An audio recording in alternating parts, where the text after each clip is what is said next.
All imagery in this video is artificially generated by AI technology and does not depict real events, persons, or locations. This content is produced solely for educational and informational analysis. Viewer discretion is advised.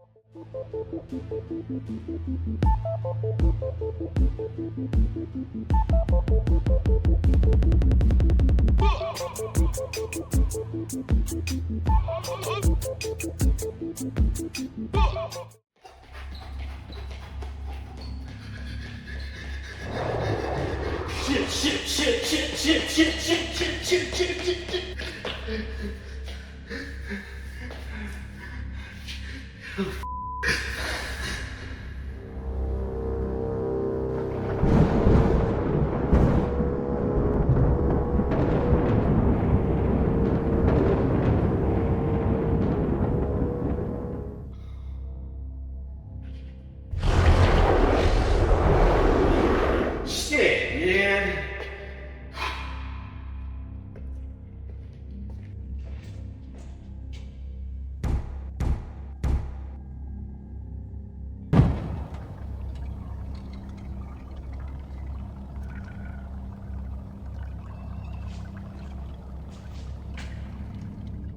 Yo!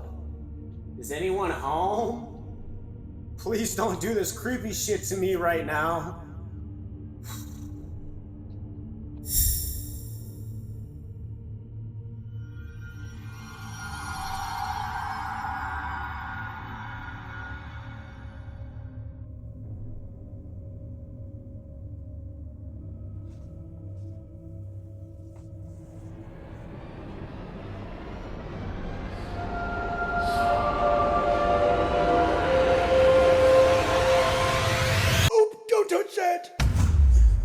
Well, I mean, it's totally up to you. Unless you want to end up like those guys.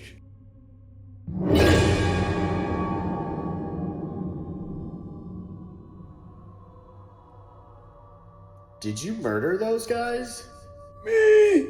No. The globe? Yes. Okay, well, I have so many questions right now. You and everyone else that comes up here, let's just cut to the chase.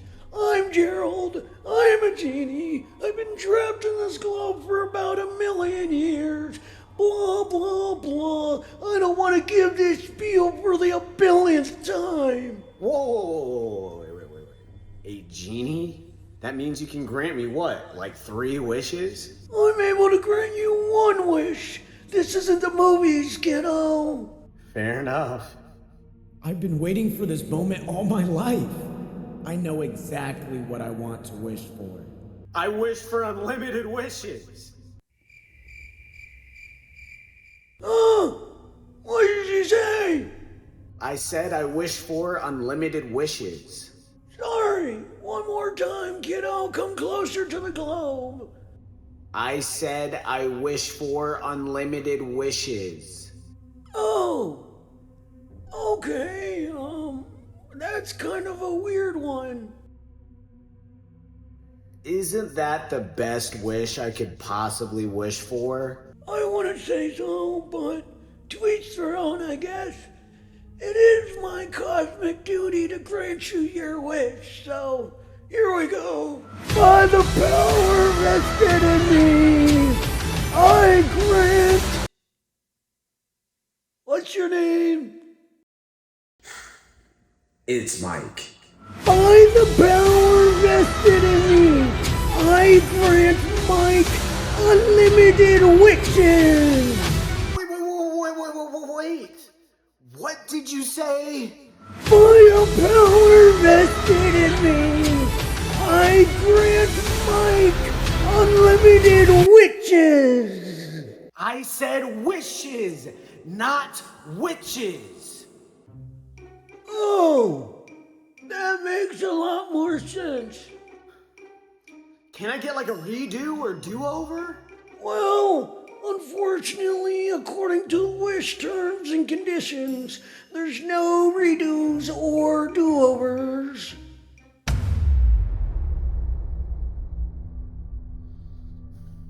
So what do I do now? Well, You could hang out with me some more. I do enjoy the company. But I highly suggest running.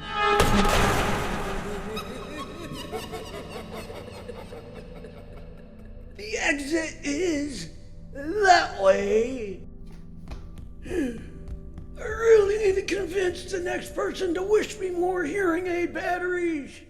Welcome to Unraveled Anomalies. where I dive into the strange and unknown, digging up stories and legends that you've never heard about until now. In today's episode, we're heading back to Japan, 1984, where a mysterious group who called themselves the Monster with 21 Faces launched one of the most audacious corporate terror campaigns in history. It started with a daring kidnapping, then quickly escalated to cyanide-laced candy threats, mocking letters to the police, and nationwide panic. For 17 months, they taunted authorities, ruined multi-million-dollar companies, and terrified millions of parents, all while never being caught. This is the bizarre, theatrical, and still unsolved Glico Morinaga case. Let's jump into it.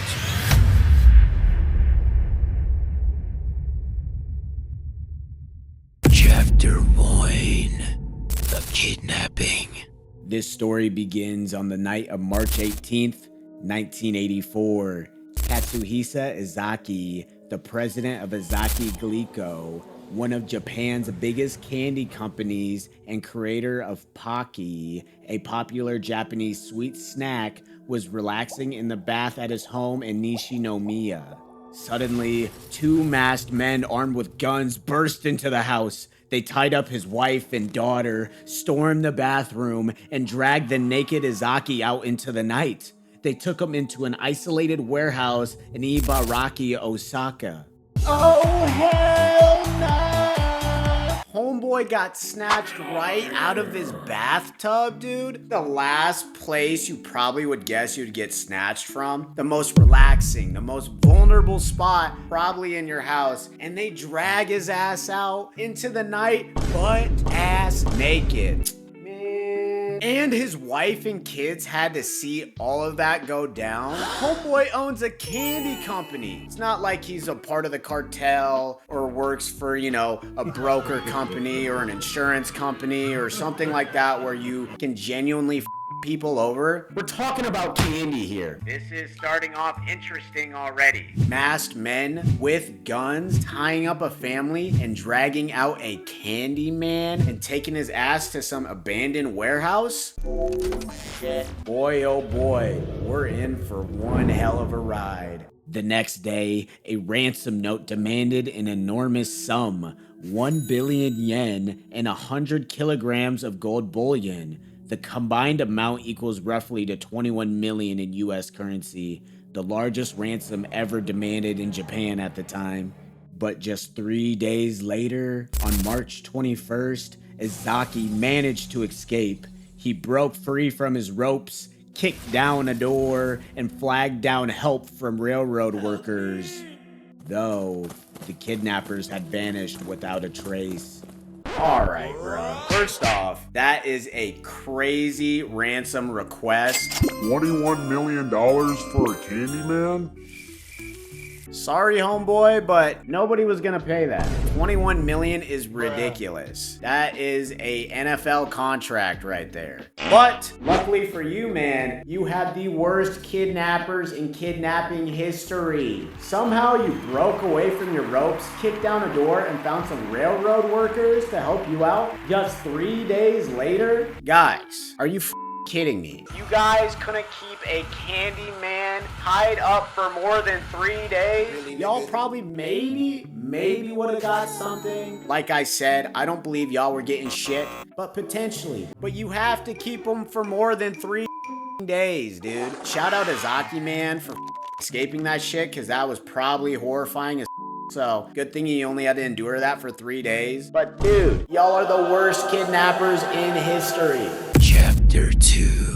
The Monster Emerges. Just weeks later, the real nightmare began. On May 10th, 1984, Glico started receiving threatening letters from a group calling themselves, quote, the Monster with 21 Faces, named after a shape-shifting master thief from the Japanese short story called The Fiend with 20 Faces by Edogawa Rampo. The monster claimed they had laced Glico candies with potassium cyanide.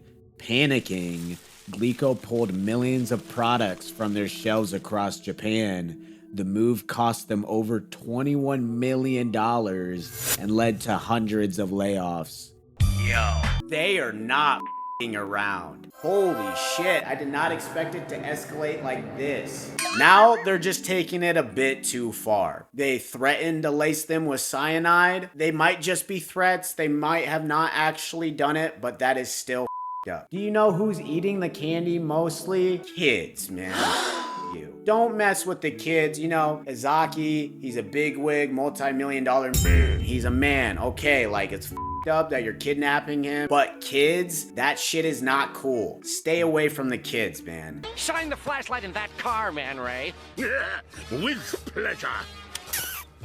Hey, man, that's not cool. $21 million in lost revenue and also hundreds of layoffs. Double you to these guys. I'm sure they had some sort of beef with the company, but you caused people to lose their jobs, bro, their livelihoods. Now we have totally crossed the line. You're f***ing with kids, and then you're also f***ing with people's livelihoods.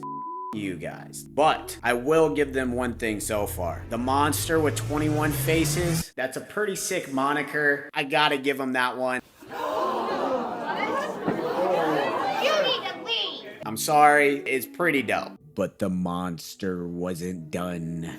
They sent more taunting letters to the media and police, even placing poisoned candy on store shelves themselves. Security footage captured a suspicious, quote, fox-eyed man doing exactly that. They then moved on to other companies, most notably Morinaga, another massive Japanese candy manufacturer. In October 1984, they announced they had poisoned 20 packages of Morinaga candy and told, quote, the moms of the nation to check their shelves. Stop it! Stop messing with the kids! Before, we were like, okay, they're just threatening them, yada, yada, yada. Maybe it could be all hearsay. Maybe they're bluffing. No, they're literally going to the stores themselves and placing poison-laced candy on the shelves. What did the kids do to you? Nothing. Be a man. Go toe-to-toe with the actual corporate people, bro. I don't know what that looks like, but believe it or not, I'm not a seasoned white-collar criminal. But stay away from the kids, dog. I ain't messing with you. That is some loser ass activity, bro. What an idiot! Oh, what a loser! Y'all are some weak shit. I am not digging y'all. Okay, it's one thing to go after the corporate entity. I get it. A lot of people don't like big corporate companies. Neither do I, for the most part. I mean, there's pros and cons, but I'm not a huge fan, right? I get that. But don't with the kids. They don't deserve it. Man, that shit fires me up. More companies like House Foods and Marudai Ham received similar threats. The monster's letters were theatrical, arrogant, and full of mockery toward the police. One even said, quote, we forgive Glico, after the group set fire to multiple vehicles in the parking lot of Ezaki Glico's headquarters on April 10th, 1984. Some reports also mentioned a second fire at one of Glico's subsidiary buildings the same night. Okay, we get it, y'all. We get it. Y'all are pissed off. You're not messing with these big corporate food/candy companies. God damn. So they're kidnapping people, sending threatening letters, poisoning candy, and now they're setting vehicles on fire in front of the offices? Yo, this group is not messing around. They are pissed. They have slowly escalated their efforts throughout this entire video. Now they've gotten to the point where they're literally lighting shit on fire. But why? If I was a person in Japan at the time, I would be high-key freaking out too, because you don't know what they're gonna do next. Chapter 3: The Investigation and Popular Theories. Police launched one of the largest investigations in Japanese history. They had a composite sketch of the fox-eyed man, handwriting analysis, and even a voice recording. But every lead went cold. So who was the monster with 21 faces? Number 1. Corporate sabotage or an inside job. Some believe rivals or even insiders at Glico staged the whole thing for insurance purposes or revenge. Number 2. A sophisticated criminal gang. The planning, theatrics, and evasion of capture suggest a highly organized group, possibly with connections to the Yakuza or disgruntled former employees. Number 3. A lone mastermind with helpers. Many point to the fox-eyed man as the ringleader, clever, calculated, and always one step ahead. Number 4. Something even stranger. The case has inspired theories ranging from political motives to copycat criminals joining the chaos. Ooh, this one is hard. I am not entirely sure because what was the motive here? Obviously, this person or these people had beef with these large corporate candy/food companies, but once they made threats of poisoning the candy and Glico lost $21 million, wouldn't you stop there? We get it, dude. You kidnapped the guy, you made him lose millions of dollars. Okay, we got your point. You're pissed. You did damage. You're some sort of vigilante corporate slayer or whatever, but they kept going and actually went out and poisoned candy and started lighting cars on fire. Like, these guys were really pissed at something. So for this one, I'm probably gonna go with number 4, something even stranger. I think it was either a disgruntled employee or a group of disgruntled employees that either got over, laid off, or something like that, and they wanted to get revenge. But I also think they had to be part of some big organized group to cause all this chaos and never get caught. This is one where I can't really be too sure because I don't know. Despite thousands of suspects questioned and massive publicity, no one was ever arrested. On August 12th, 1985, the monster sent one final letter declaring they were done, and then disappeared forever. The monster with 21 faces remains one of Japan's most infamous unsolved cases, a story of kidnapping, corporate terrorism, poisoned candy, and endless mockery of the police. The monster with 21 faces is an unsettling reminder that it only takes one calculated group or person to hold an entire nation in panic and fear. Who do you think the monster was?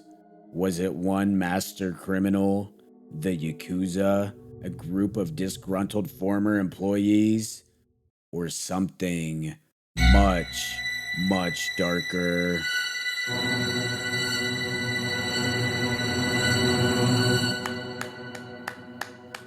Another one in the books, and this one was wild. It just kept escalating and escalating and escalating. And then by the end of it, they just called it quits. They were like, nope, we're done. No resolution, no actual motive, just chaos, and that's it. Ooh. I can see why this one was unsolved. Nothing really adds up, but it had to be someone on the inside or someone that knew the ins and outs of everything because they never got caught. They caught people on camera, but they can never put anything together, even with the handwriting analysis, voice recording, and someone who literally got caught poisoning candy on CCTV footage. Oh, shit. I hope you guys enjoyed this video. I'm going to keep digging and diving for all these stories that you've probably never heard about, and you know I'm going to keep coming, so get ready for the next episode. And now with that said, I'll see you guys in the next video. Take care. Peace out. Love y'all.